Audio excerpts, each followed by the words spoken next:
Bab 1526. Ayu membuka kain tersebut, lalu akhirnya melompat keluar. Untung saja, dia tidak ketahuan. Setelah bertanya sana-sini, Ayu akhirnya tahu lokasi restoran hotpot dan langsung berlari ke sana. Setibanya di restoran hotpot, Ayu melihat banyak sekali pengunjung. Para rakyat sangat menyukai restoran ini, bahkan ada banyak bangsawan yang makan di sini.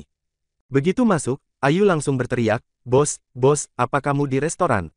Ada yang ingin kubicarakan denganmu."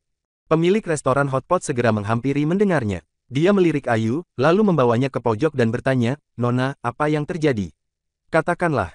Putri menyuruhku menyampaikan pesan. Dia berada di sebuah kediaman terpencil di selatan istana. Dia sudah mengikat pita merah di pohon besar depan pintu. Tolong sampaikan informasi ini kepada Tuan Wira. Jelas Ayu. Selesai berbicara, dia langsung berlutut sebagai tanda memohon. Pemilik restoran ini adalah bawahan Wira sehingga langsung memahaminya. Akan tetapi, dia tidak menyangka bahwa Ayu akan tiba-tiba berlutut. "Nona, apa yang kamu lakukan? Berdirilah. Kamu tenang saja, aku akan menyampaikannya kepada Tuan Wira. Kalau kamu masih ingin kembali ke istana, aku akan membantumu," ujar bos itu. Mereka juga memiliki transaksi dengan orang di istana sehingga mudah saja untuk membawa Ayu kembali. "Terima kasih banyak, bos. Aku akan memberitahu Putri semuanya nanti supaya dia memberimu hadiah," sahut Ayu yang berdiri dan memberi hormat. Kemudian, dia menunggu bos itu memikirkan cara. Pada akhirnya, bos itu menyuruh seorang pembunuh untuk mengabari Wira. "Tuan, ada informasi baru. Seorang nona datang ke restoran hotpot dan memberitahu bahwa Putri dikurung di kediaman terpencil yang terletak di selatan istana. Selain itu, Putri sudah mengikat pita merah di pohon besar depan pintu," lapor pembunuh itu. Setelah penantian lama, Wira akhirnya mendapatkan informasi ini. "Bagus. Kalau begitu, kita harus mengambil tindakan. Perjalanan ke istana kali ini pasti akan berbahaya, apa kalian bersedia ikut?" Wira adalah orang yang berpikiran terbuka. Dia tidak pernah memaksa seseorang melakukan sesuatu yang tidak diinginkan. Tanpa ragu sedikit pun, para pembunuh itu langsung mengungkapkan ketulusan mereka. Lagi pula, mereka dibawa pulang oleh Wira dan merupakan senjata terbaiknya. "Bagus. Kalian harus membantuku mengalihkan perhatian orang-orang nanti. Kumpulkan para ahli bela diri di sekitar. Tapi, kalian mungkin kalah atau mati karena mereka terlalu kuat. Jadi, setelah aku masuk, kalian cari kesempatan untuk kabur," pesan Wira. Wira memberitahu potensi bahaya yang ada, tetapi para pembunuh itu masih mengiyakan tanpa ragu sedikit pun. Malam harinya, mereka mulai beraksi. Para pembunuh itu mencoba menarik perhatian di luar. Tidak berselang lama, para ahli bela diri di sekitar langsung berkumpul dan mulai bertarung. Wira pun memanfaatkan kesempatan ini untuk menyelinap masuk. Setelah mencari cukup lama, dia akhirnya berhasil menemukan pohon besar dengan pita merah. Wira tidak masuk dari pintu depan. Bagaimanapun, Farel dikurung, jadi pasti banyak pengawal yang berjaga di depan. Dia pun memilih untuk masuk dari langit-langit. Bab 1527. Begitu mendengar keributan, Ciputra kira-kira sudah bisa menebak apa yang terjadi. Akan tetapi, dia tidak menduga para ahli bela diri itu akan bertindak begitu cepat. Begitu para pembunuh itu tiba, mereka langsung menyerbu keluar dan memulai pertarungan. Itu artinya, orang yang berjaga di kediaman Farel berkurang banyak. Bodoh sekali, apa kalian nggak punya otak? Para pembunuh itu sudah pasti hanya umpan. Gimana dengan Farel kalau kalian pergi begitu saja? Wira pasti sudah tiba di kediamannya, tegur Ciputra. Sejak rumor aneh itu beredar, Ciputra sudah mencurigai Wira. Dia tahu bahwa Wira tidak mungkin mengabaikan Farel. Jadi, rumor itu diciptakan Wira agar Farel tahu dirinya telah kembali. Ciputra duduk di singgasana. Tiba-tiba, tampak beberapa pria berpakaian hitam berjalan keluar dari samping. "Aku mau kalian pergi ke kamar Putri sekarang. Kalau Putri kabur, segera kejar dia. Aku mau dia kembali, tapi kalian nggak boleh melukai orang yang bersamanya." Ciputra awalnya merasa hubungannya dengan Wira sudah hancur, tetapi tetap tidak tega jika harus mencelakai Wira. Bagaimanapun, Wira sering membantunya dulu. Wira mengambil risiko seperti ini juga demi menolong Farel. Saat ini, kedua pria tua yang berdiri di samping Ciputra tampak tersenyum mengejek. Raja masih terlalu muda, masalah sudah seperti ini, tetapi dia masih memikirkan hubungan masa lalu. Entah seharusnya disebut baik hati atau bodoh. Seorang raja tidak seharusnya berbelas kasihan, mereka seharusnya melenyapkan segala sesuatu yang berpotensi mengancam. Namun, mereka tidak mungkin berani melontarkan isi pikiran ini. Ini karena mereka tahu Ciputra sangat mengerikan saat marah. Di sisi lain, Wira telah mengetuk langit-langit kamar. Farel tidak menduga Wira akan tiba secepat ini. Dia baru menyampaikan pesan hari ini, tetapi Wira sudah menerobos masuk ke istana malam ini. Wira memang bisa diandalkan. Setelah batu bata dipindahkan dengan hati-hati, tampak Wira yang melompat turun. "Tuan Wira, aku nggak ngangka kamu akan datang secepat ini. Kukira kamu masih harus membuat persiapan. Farel sangat senang sehingga langsung berlari ke sisi Wira. Sementara itu, Wira mengelilinginya sembari mengamati. Setelah memastikan Farel tidak terluka, Wira meraih lengannya, berniat untuk membawanya keluar. Namun, begitu pintu kamar dibuka, para ahli bela diri sudah mengepung. Lancang sekali, beraninya kamu menculik putri. Yang berdiri di barisan paling depan adalah seorang biksu botak. Dilihat dari penampilannya, biksu ini terlihat sangat kuat. Dari auranya saja, Wira sudah bisa menilai bahwa basis kultivasi lawan hampir sama dengan dirinya. Aku membawa adikku keluar dari kurungan, apa salahnya? Timpal Wira. Ketika melihat Wira yang keras kepala, mereka pun tidak berbelas kasihan dan langsung memulai pertarungan sengit. Farel yang panik segera bersembunyi di balik pilar. Dia ingin sekali membantu, tetapi tahu dirinya hanya akan mengganggu. Wira melawan 10 orang sendirian, tetapi tidak terlihat kewalahan. Bab 1528. Biksu botak itu tidak tahu dari mana Wira mempelajari keterampilan ini. Jelas-jelas basis kultivasi mereka sama, tetapi Wira sanggup melawan 10 orang sekaligus. Menurutnya, Wira tidak seharusnya hidup di dunia ini. Begitu berkembang, Wira hanya akan menjadi momok untuk sekte gunung mereka. Setelah memikirkan ini, tatapan biksu botak itu dipenuhi niat membunuh. Dia mengeluarkan tongkat miliknya, lalu mengayunkannya ke arah Wira. Untungnya, Wira sudah merasakan niat membunuh itu sejak awal sehingga langsung mengelak. Ada terlalu banyak orang di sini, dia tidak boleh bertarung terlalu lama. Jika sampai Ciputra datang, akan sulit baginya untuk kabur. Wira menatap mereka dengan tatapan dingin, lalu mengeluarkan pistol dari sakunya. Biksu tua itu sudah pernah mendengar tentang kehebatan pistol, tetapi belum punya cara untuk melawan. Semuanya, hati-hati, senjata rahasia ini sangat berbahaya. Kepung Wira, serang dia satu persatu. Perintah si biksu botak. Dia terkejut melihat pistol itu, lalu menyuruh bawahannya untuk berhati-hati. Namun, orang-orang itu sama sekali tidak takut dengan senjata rahasia itu. Menurut mereka, mereka adalah ahli bela diri top, kenapa harus takut? Hanya mainan kecil kok, biar kulihat, seberapa hebatnya senjata itu. Salah seorang biksu berjubah hitam tidak mempercayai ucapan si biksu botak. Dia langsung melangkah maju, lalu mengulurkan cengkeramannya. Alhasil, sebelum sempat mendekat, Wira sudah menembak, membuatnya tewas di tengah genangan darah. Begitu melihat situasi ini, orang-orang pun tercengang dan terbelalak. Gimana mungkin? Kemampuan biksu ini termasuk menengah di antara kita, tapi langsung ditembak mati begitu saja. Senjata rahasia itu benar-benar berbahaya. Berhati-hatilah. Begini saja, kita serang dari arah yang berbeda. Aku yakin dia nggak bisa menghindar secepat itu. Setelah melihat akhir tragis biksu berjubah hitam itu, semua orang menjadi lebih waspada. Namun, Wira sama sekali tidak takut. Kalau begitu, dia akan mengantar mereka semua ke alam baka. Terlihat para ahli bela diri itu melancarkan serangan satu persatu. Biksu botak menyerbu ke depan Wira. Melihat ini, Wira langsung menembaknya. Biksu botak sontak menggunakan tongkatnya untuk memblokir serangan, alhasil tongkatnya malah terbelah dua karena peluru Wira. Selain itu, lengannya juga tergores sehingga terasa sangat sakit. Biksu botak sudah melalui banyak pertempuran, tetapi kini malah kesulitan berdiri karena sebuah pistol kecil. Jika hal ini diketahui orang luar, bukankah dirinya akan sangat malu? Biksu botak pun memaksakan diri untuk bangkit kembali, bersiap-siap untuk menyerang lagi. Alhasil, dia malah mendapati para bawahannya telah tergeletak tak berdaya di lantai, sedangkan Wira berdiri di atas mereka. Wira menatap biksu botak itu. Sekarang, giliran biksu ini untuk mati. Hanya dalam beberapa detik, biksu botak itu merasa dirinya sangat dekat dengan penguasa neraka. Jika dia mendekat, Wira pasti akan menembak kepalanya. Tuan Wira, sebaiknya kita segera pergi dari sini. Kalau terus di sini, Kak Ciputra pasti akan datang, nasihat Farel. Bab 1529.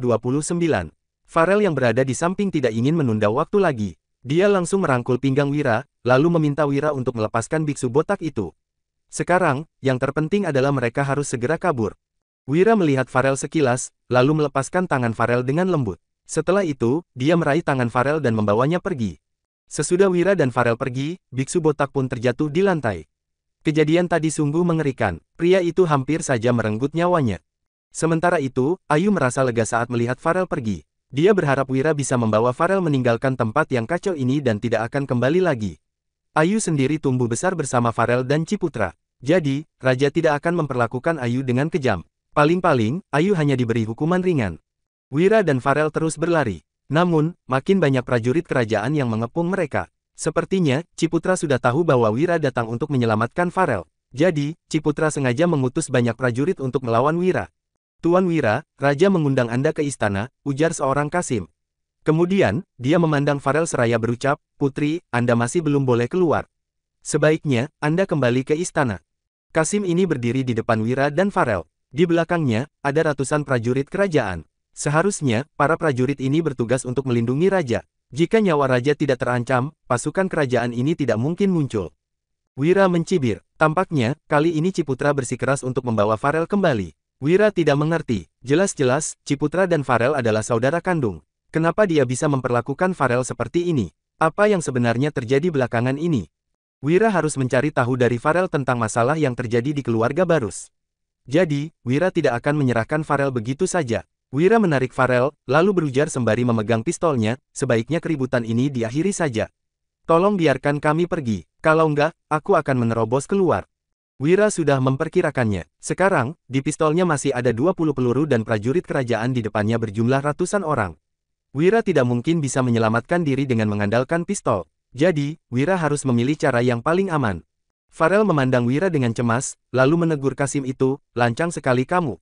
Kamu itu hanya seorang Kasim, beraninya kamu mengadangku. Aku nggak peduli dengan apa yang diomongkan kakakku kepadamu. Tapi, sekarang kamu harus menghormatiku. Cepat minggir. Farel berdiri di depan Wira. Dia tahu bahwa sekarang Wira sedang dilema. Wira datang untuk menyelamatkannya, jadi Farel harus berusaha keras untuk membantu Wira. Kasim itu mencibir. Dia melambaikan tangannya, lalu prajurit di belakangnya pun mulai bertindak. Farel tidak menyangka Kasim ini bersikeras untuk menangkapnya tanpa memedulikan nyawanya. Jangan-jangan, Ciputra sudah memberi perintah untuk menghentikan Farel sekalipun Farel harus mati. Farel merasa sakit hati saat memikirkan hal ini. Kenapa dia dan kakaknya bisa bermusuhan seperti ini? Apa maksud Ciputra melakukan semua ini? Farel, kamu berdiri di belakangku saja, ucap Wira. Sepertinya, mereka harus bertarung hari ini. Kemudian, Farel berdiri di belakang Wira. Apapun yang terjadi, Farel tidak akan meninggalkan Wira. Saat bertarung nanti, kemungkinan Wira akan kesulitan untuk melindungi Farel. Akan tetapi, Wira akan tetap berusaha menjamin keselamatan Farel. Ratusan prajurit kerajaan mulai bergerak ke arah Wira. Bab 1530. Para prajurit memakai baju zirah, mereka juga memegang perisai dan tombak. Semua prajurit ini terlihat garang. Sementara itu, Wira hanya memakai baju biasa dan memegang pistol. Tidak mungkin dia bisa berhasil melawan ratusan prajurit ini. Saat Wira bertarung dengan para prajurit, dia terus melirik ke samping. Dia harus mencari jalan lain, lalu membawa Farel pergi. Namun, keempat jalan yang bisa mereka lalui sudah diblokir oleh para prajurit. Sepertinya, mereka hanya bisa melewati atap. Masalahnya, Farel tidak menguasai teknik bela diri. Wira harus menggendong Farel untuk melompat ke atas atap. Kalau begitu, kekuatan Wira akan terpengaruh. Kedua belah pihak terus bersitegang. Pistol Wira sangat hebat, setiap tembakannya langsung menghabisi beberapa prajurit. Para prajurit tidak tahu berapa banyak peluru yang tersisa di pistol Wira, jadi mereka tidak berani bertindak gegabah dan membahayakan keselamatan mereka. Kasim juga tidak menyangka sekarang Wira menjadi begitu hebat. Kasim berkata, Tuan Wira, saya sarankan Anda untuk menyerah saja. Nanti, kalau Raja datang, takutnya Anda pasti akan mati. Kasim mencoba untuk berkompromi. Namun, Wira hanya menatap Kasim dengan dingin dan sama sekali tidak berbicara. Ketika Kasim hendak memerintahkan prajurit di belakangnya untuk menyerang lagi, tiba-tiba terdengar suara seorang wanita. Julian, Danu, dan Dodi datang. Danu dan Dodi pun berkomentar. Kak Wira, kenapa kamu nggak memanggil kami untuk menyelesaikan masalah besar seperti ini? Bisa-bisanya kamu melupakan kami. Iya, Kak Wira, kalau bukan kakak ipar yang memberitahu kami, mungkin kami nggak akan begitu cepat datang. Sepertinya, Danu dan Dodi tidak menyadari bahwa situasi saat ini sangat genting. Mereka bahkan masih bercanda. Julian memandang Kasim di depannya dengan dingin. Beraninya Kasim ini melukai Wira. Julian tidak akan melepaskannya begitu saja. Wira juga tidak menyangka mereka bertiga bisa datang tepat waktu. Kemarin, Wira sudah menyampaikan kabar kepada mereka untuk mencarinya di ibu kota dalam waktu 3 hari. Tidak disangka, mereka sudah datang dalam waktu 1 hari. Julian benar-benar bisa diandalkan. Tuan, kamu nggak apa-apa, kan? Tanya Julian. Dia menakut-nakuti para prajurit dengan wibawanya terlebih dahulu, lalu menghampiri Wira dan memeriksa luka Wira dengan saksama. Untung saja, Wira hanya mengalami luka ringan. Kasim tidak menyangka Wira memanggil beberapa orang untuk membantunya. Akan tetapi, Kasim membawa banyak prajurit kerajaan, sedangkan mereka hanya berempat. Selain itu, Farel hanya beban bagi mereka. Kasim yakin mereka pasti tidak akan berhasil kabur dari sini. Raja sudah mengutus banyak orang untuk Kasim. Jika Kasim tidak mampu menangkap Wira, kemungkinan besar Kasim akan dibunuh. Jadi, kali ini Kasim bukan hanya membereskan masalah untuk Raja, tetapi juga berusaha menyelamatkan diri sendiri. Kenapa kalian masih diam saja? Cepat maju, perintah Kasim saat melihat prajuritnya yang belum bertindak. Para prajurit pun tersadar, mereka memegang senjata dan menyerang ke arah Wira. Dengan bantuan Danu, Dodi, dan Julian, melawan pasukan kerajaan adalah hal yang mudah bagi Wira. Farel hanya perlu berdiri di tengah-tengah mereka berempat. Bab 1531. Baru puluhan menit saja, pasukan-pasukan kerajaan itu sudah berhasil dihabisi mereka, hanya tersisa seorang Kasim yang tertegun di tempatnya. Semua orang di depan sudah kita tangani, pamer Danu kepada Wira dengan senang. Bagus sekali, kalau begitu, kita segera pergi. Wira langsung meraih Farel ke sisinya, lalu mengajak yang lainnya meninggalkan istana bersama-sama. Hari ini mereka sudah berhasil menyelamatkan Farel, tetapi mereka masih harus merencanakan langkah selanjutnya. Musuh di sepanjang jalan sudah ditangani oleh Julian dan yang lainnya, sehingga tidak ada hambatan lagi saat mereka keluar dan segera meninggalkan istana. Saat melihat dirinya makin menjauh dari gerbang istana, perasaan di hati Farel campur aduk. Bukan hanya Wira, bahkan dia juga tidak mengerti mengapa masalah bisa menjadi kacau seperti ini. Apakah kelak dia hanya bisa bertemu dengan kakaknya lagi di pertempuran? Tuan, kita pergi kemana sekarang? Setelah keluar dari istana, hal pertama yang mereka lakukan adalah pergi ke restoran hotpot untuk bersembunyi di sana. Jika ada pasukan yang mengejar, mereka juga bisa menyelinap keluar dari pintu belakang. Saat berada di penginapan, Julian bertanya kepada Wira apa yang harus mereka lakukan selanjutnya. Setelah merenungkannya dengan cermat sejenak, Wira menatap Farel yang hatinya sedang terluka sekarang. Dilihat dari keadaan Farel saat ini, meskipun dia menanyainya, Farel juga mungkin tidak bisa mengatakan apapun. Dia hanya bisa membiarkan Farel istirahat dulu sejenak.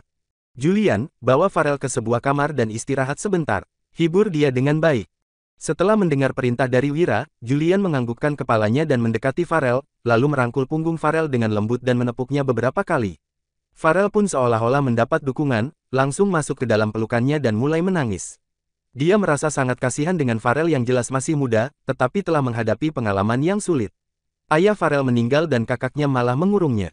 Farel, aku bawa kamu ke kamar sebelah untuk istirahat, biarkan mereka merencanakan apa yang harus dilakukan selanjutnya di sini. Setelah mendengar perkataan Julian, Farel menganggukkan kepalanya, lalu berdiri dan pergi bersama Julian. Keduanya mencari sebuah kamar dan langsung menetap di sana. Di dalam kamar, Julian juga mencoba menanyainya tentang hal sebelumnya. Namun saat ini, dia masih tenggelam dalam luka hatinya dan menangis hingga terengah-engah, sehingga tidak nyaman untuk berbicara. Di dalam istana, setelah mengetahui Wira dan lainnya sudah menyelamatkan Farel, Ciputra menjadi sangat marah. Kalian ini sebenarnya makan apa? Aku sudah memberikan begitu banyak orang kepadamu, kamu bahkan nggak bisa menangkap seorang pemberontak. Bukan hanya pemberontak, bahkan putri pun kabur. Coba bilang, untuk apa aku masih membiarkanmu tetap hidup? Ciputra melemparkan cangkir yang berada di meja di depannya ke arah Kasim itu. Tubuh Kasim itu gemetar, lalu berlutut di lantai dan terus bersujud memohon pengampunan. Namun, Raja membutuhkan seseorang untuk melampiaskan amarahnya, bagaimana mungkin akan melepaskannya dengan mudah? Bahkan menangani hal sekecil ini pun nggak becus, kamu nggak perlu tinggal di istana lagi. Pengawal, seret dia keluar. Ciputra meredam emosinya, lalu memerintahkan bawahannya untuk menyeret Kasim itu keluar. Mengenai nasib Kasim itu selanjutnya, hanya ada satu yaitu mati.